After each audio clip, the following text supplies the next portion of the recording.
Electronics 101 for all. Building a simple circuit with a breadboard, LED, and resistors. Do you want to learn about electronics and build your own circuits?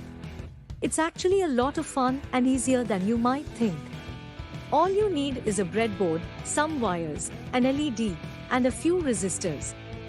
These parts come with our Schogini Toys DIY kits too. First, let's talk about what these things are. A breadboard is a special type of board that has lots of tiny holes in it. You can use it to build circuits by sticking wires and components into the holes. An LED, or light-emitting diode, is a small light that you can use in circuits. And resistors are small components that help control the flow of electricity. Now, let's build a simple circuit. First, take your breadboard and place the LED on it. An LED has two legs, or wires, and one is longer than the other.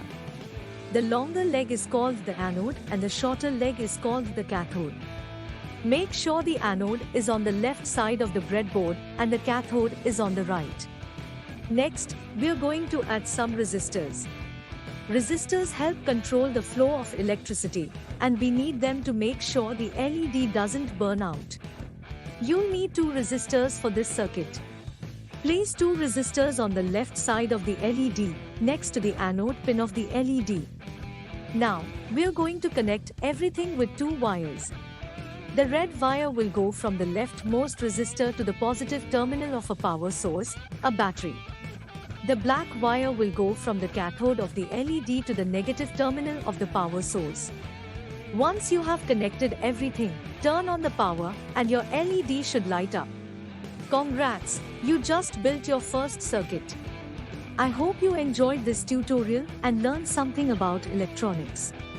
If you're interested in building more circuits and learning more about electronics, be sure to check out Schogini Toys electronic DIY kits. They're perfect for kids like you who want to have fun and learn while doing it.